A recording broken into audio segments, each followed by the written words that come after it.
સામાજિક વિજ્ઞાન ધોરણ 9 પાઠ 6 આંતરરાષ્ટ્રીય ક્ષેત્રે ભારતનું પ્રદાન. આઝાદી પછી ભારતે આંતરરાષ્ટ્રીય ક્ષેત્રે મહત્ત્વનો ફાળો આપ્યો, જેમાં વિશ્વમાં સામ્રાજ્યવાદ, સંસ્થાનવાદ, કાળા ગોરા વચ્ચેનો રંગભેદ, તો આ બધા દૂષણો નાબૂદ કરવાની જે ચળવળો છે એ ભારતે હંમેશા ટેકો આપેલો. સંયુક્ત રાષ્ટ્રના આદેશથી ભારતે કોરિયાના યુદ્ધમાં ઘવાયેલા સૈનિકોને સારવાર માટે દવાઓ મોકલી, તબીબી ટુકડીઓ. ગાઝા, સાયપ્રસ, કોંગો, શ્રીલંકા આવા વિસ્તારોમાં જ્યારે કટોકટી સર્જાણી ત્યારે સંયુક્ત રાષ્ટ્રના શાંતિ સ્થાપક તરીકેના દળ તરીકે ભારતે પોતાના સૈનિકોને પણ મોકલ્યા. દેશોમાં શાંતિ સ્થાપવામાં સક્રિય કામગીરી બજાવી આંતરરાષ્ટ્રીય શાંતિ અને સલામતી જાળવવા તેમજ વિશ્વભરના લોકો સ્વાતંત્ર્ય અને સુખ સમૃદ્ધિ માટેના તમામ પ્રયત્નો ભારતે પણ કરેલા છે.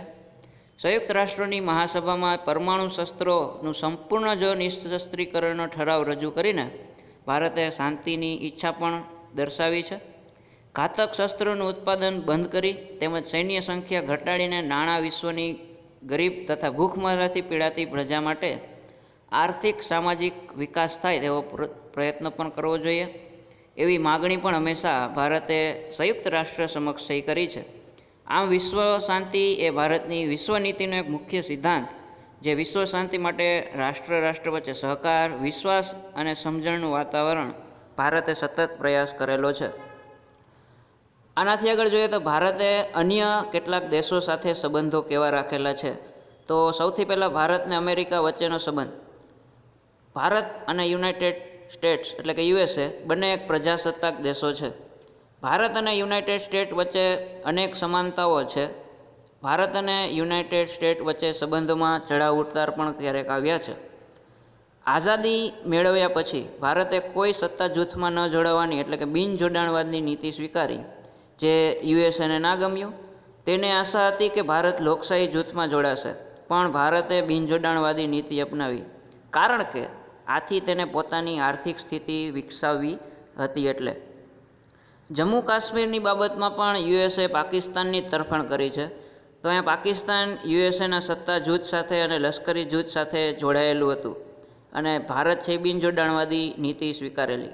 આ કારણથી ભારત અને યુનાઇટેડ સ્ટેટ વચ્ચે સારા સંબંધો ન વિકસ્યા, તેમજ ભારતે પરમાણુ શસ્ત્રો કેટલાક સંધિઓ પર હસ્તાક્ષર પણ ના કરેલા, કારણ કે સર્વગ્રાહી પરમાણુ પરીક્ષણ સંધિ અને સર્વગ્રાહી પરમાણુ પરીક્ષણ પ્રતિબંધ સંધિ પર ભારતે હસ્તાક્ષર કરે એવો USAનો આગ્રહ હતો.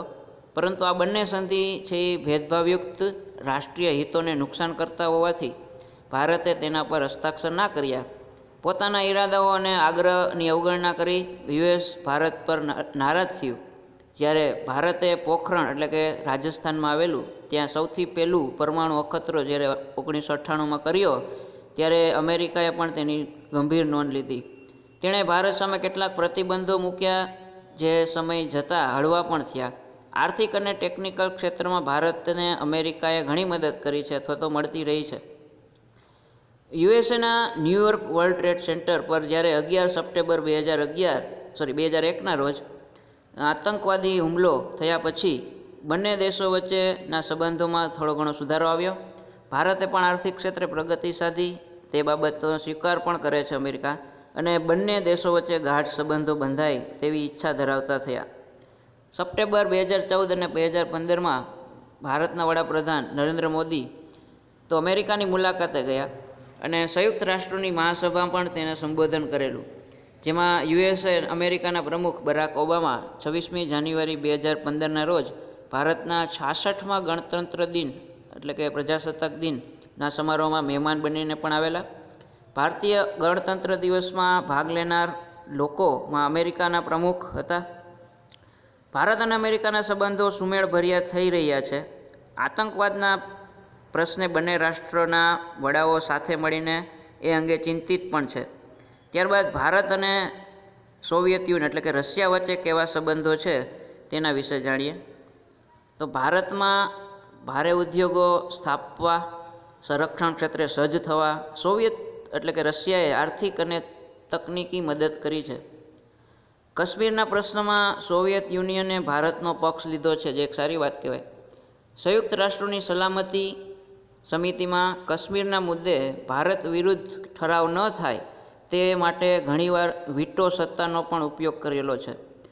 કાશ્મીર પ્રશ્ને વૈશ્વિક સ્તર પર ભારતના મતનું સમર્થન કર્યું છે. આમ રશિયા અને ભારત વચ્ચે ગાઢ મૈત્રીભર્યા સંબંધો રહ્યા છે.